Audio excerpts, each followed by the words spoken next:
I wanted to come up and say thank you to those who prayed for me because it worked. And if I get a little teary-eyed, it's because it's coming from here. But I was the kind of guy from growing up, as I grew up, that you would say maybe I was really blessed. I was very successful in anything I ever tried to do. I was successful in school. In work. I had a great career with a company called Bell South, you've heard of. I found a beautiful wife, my wife Karen, my 40-year companion. Raised 4 boys. They all grew up successful. There were times in their life that I did hold their life in my hands, but I chose to let them live. Yes, I do have a little humor in me because I can't help it because it's joyful. But I always felt like everything I did had to be number one, and I was always totally in control. All the decisions to move back and forth with Bell South and those type of things, it was all me. I was in control. Yeah. Right up until the Wednesday before Thanksgiving 2017. And then I got the greatest gift that you could ever get for Thanksgiving. I was diagnosed with acute myeloid leukemia. Now, where in the world did that come from? I don't know. But I'd been feeling bad, and I had another doctor do a blood test, and he said, he called me, which doesn't happen often. He said, you need to get to a hematologist because you're dangerously anemic. I didn't, Anyway, we go in, I get a bone marrow biopsy on the Friday before Thanksgiving, and the little gal that did it said, we won't have the results back till after the holiday because it takes the lab a while. The next Tuesday I get a phone call. Can you be in here tomorrow to see the doctor? Your results are in. Well, you get that feeling. Something not quite right. She had it. I could see it in her eyes. And we went in and sat down. Dr. Jones is one of the greatest doctors in the world. He's down in Foley, Alabama, in a place called Southern Cancer Center. The greatest group of doctors you'd ever want to see. But he could never be a poker player because you can read his face the minute he walks in the door. So I'm sitting in this really nice recliner, and she's over by herself in a chair. And he walks in, gets on his little rolling stool, rolls up and says, Richard, I know what's wrong with you. You got acute myeloid leukemia. And I thought, okay.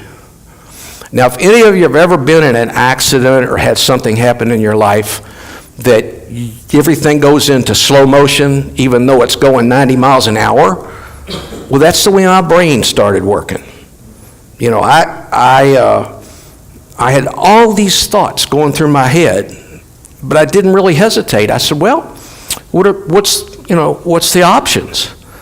He said, the treatment is a really heavy dose of chemo. And he said, it's 7 days, 24 hours a day in the hospital. He said, you're going to lose your hair, you're going to get sick, you're going to run a fever, all the side effects. He said, then we wait a week and we do the bone marrow biopsy. I was always the kind of guy that said, if I get cancer, it ain't going to be no chemo, not me. And I said, what's the other option? He said, you got 6 months on the outside. And then all of a sudden I had this feeling, and I can't describe it. I didn't hear a voice. I didn't have a vision. I just had this sense, just exactly like when I was about that high, and I would get in trouble, and my dad would walk up behind me, and he would either go bing, or he'd tap me on the shoulder, and he'd say, son, okay. And I got this warmth, and I said, I understand. I'm not in control, nor have I ever been in control of my life. What 1 second can I change? Not 1 second in the future, And did I change anything when I was making all those wonderful decisions? Oh, no. No, the story was already written. I was just living the story. Living the story. So I said to myself, in my thoughts, a type of a prayer, I suppose, I said, okay, God, you got it. You lead the way, because I'm not going to let this scare me. I'm not going to get upset. I'm not going to cry. I'm not going to be nervous. I'm happy with whatever happens. I trust in you. Now, that's not normal for me, because I was what I used to call a Sunday Christian. I was raised in the church. I've been through it since I've been this big. And we go to church, and it was great, and I enjoyed it, and I believed in God, but there was never an opportunity to really know what I believed in, to feel it. And I felt it right then. And at that point, I gave it all to him. I said, okay. So I said, okay, let's do the chemo. So the next Monday, they start the chemo, and it really wasn't all that bad. I really didn't lose my hair, although I had one of my sons cut it all off. It was kind of dumb, because then I didn't have any hair, but I still had eyebrows and nose hairs and hair out of my ears and all that. I didn't really get sick till later. A few weeks later, I would get a little nauseated, I'd take a pill, it's gone. And I'd get a cyclical fever, it'd go up to 104, whatever. Give me a couple aspirins, I'm good. Had the greatest set of nurses. We joked and had a blast. And I did crazy things. I had an IV stand. It always had at least 2 bags of chemo hanging on it. It had 2 pumps. And I'd sit in there, and I finally decided, I got to drag you around with me for 7 days, 24 hours a day. I'm going to name you Baxter Pumpley. So that's my machine. And I took him everywhere. And he and I talked occasionally, We didn't let anybody else hear us, but we talked. But it was crazy, because I had a great time. I've just total confidence, and everything's good. Well, that went on until I got my second biopsy to see how the chemo was working. Doctor came in, he said, Richard, poker face, it's not working. And I said, okay, what's next? What do we do? Still not scared, because I already knew the end of the story, as my wife likes to say. I just didn't know how I was going to get there. So that was fine. I was good. Things didn't go. Whatever I had left in my 6 months, I was going to enjoy and love my kids and my family, because I already decided things didn't matter anymore. Things didn't matter at all. The only thing that mattered were these guys and you folks that prayed for me, and everybody I can tell about how it feels to give it all away. So I said, fine. He said, well, I can't give you that chemo anymore, because you won't be able to stand it. It'll kill you. And we have other chemos, but they're not really successful. And I said, well, what's the problem? He said, well, you are special. Now, I've always wanted to be special. I always wanted to do something nobody else did. So I did. I had a mutated cancer cell. That maybe 10% of all the people that have this leukemia get this cell. Well, that's wonderful, except there was no cure at the time. Well, he had read an article that was written by a doctor at MD Anderson Cancer Center in Texas. And they were working on this drug. He didn't know the status. He didn't know anything. He didn't know whether they were in trials or they were actually done with it, what was going on. He said, I'm going to call this gentleman and see what we've got, see what's going on. And I said, okay, still wasn't scared, which in a way kind of shocked me, but I had that feeling. Nothing scares me anymore. And I can't impart to you how that feeling feels. It's amazing. I've never thought I could ever feel like that, but I do. And during those times when I was alone in that room, I was telling God, I said, this is awesome.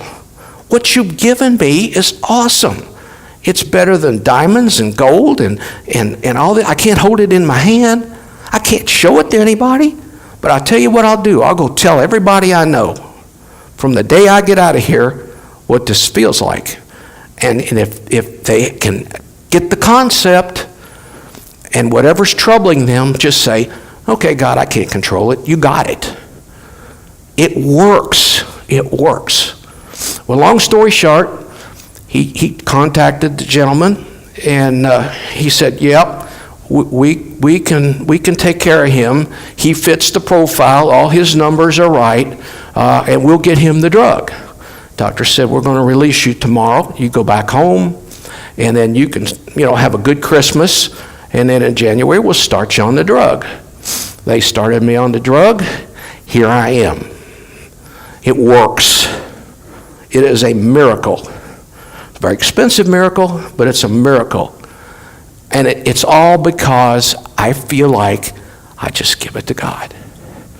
I mean, I can't explain that other way, because the cool thing is that drug was not released by the FDA more than 6 weeks from the time he made that phone call. I would have never got it. It was too late for the trial, so I'd have been stuck. That is my experience. That peace is like another doctor of mine, actually the doctor that found the problem. I was sitting in his office about 3 weeks ago, and he said, I hear you had a bad time. I said, well, yes, sir. I said, how do you know that? He said, well, because your hematologist and I are good buddies. We go fishing together. I said, oh, is that right? He said, yeah, I know all about it. And I said, well, do you know? He said, yeah. He said, because your doctor told me, and the doctor told me this too, and it really touched me. He said, Mr. Beck, I really admire you. And I said, why is that? He said, because you have been the best patient I've ever had. He said, you don't get depressed, you don't get upset, you never cried. It's just, you just take whatever it is. And I said, well, that's because I don't have to worry about it. I give it to God. And being a good Christian, he said, I know exactly what you mean. You got peace, don't you? I said, yeah. And so my urologist, the one that found the problem, we were talking about, he said, yeah, you have the peace that surpasses all understanding. I said, that's it. That's the description. So that's why I want to tell you, it's not something you say. It's not something you read in the Bible. It is real. I'm living it today. And if this drug quits working, we know the end of the story. I'm going to heaven. I can promise you I'm going to heaven. And I'll see all of you there. But just accept that peace. Give your troubles to him. I know it sounds, you've heard it and you've heard it and you've heard it. I'm living testimony that it works. And the cool thing is, it's rubbed off on her. She was scared to death when I got that diagnosis. But you know what? We've had a lot of fun since then. We have gotten closer. I feel like I've gotten closer to my kids, my sister. We've seen friends we haven't seen in a long time. It's just the greatest blessing in the world to give it all away. Forget about the houses, the cars, the boats. They're great, and I love it. I've got a nice truck. I enjoy it. But if I lose it tomorrow, who cares? Because I've got all these guys. I got 2 other guys down in Gulf Shores, greatest kids you ever wanted to meet. But I have the peace. I just pray that God will give all of you the peace. And go out and tell everyone. Tell the other members of your church. Because I tell everyone I see. I still work every day. I work on boats. I install boat electronics down on the Gulf Coast. And my customers, my friend, even if they don't want to hear it, I tell them anyway. And my wife says, sometimes you just need to keep it to yourself and not talk so much. And I said, I can't, because I made a commitment. And I'm going to do it. And if you don't want to hear it, you can turn your ear off, but I'm going to tell you. So that's why I'm here. That's why God gave me all these blessings, because he had a plan for me, and it's right here, right now. And by the way, this is the first group I've ever talked to, and I promise you it's not going to be the last. All right. Thank you very much for listening.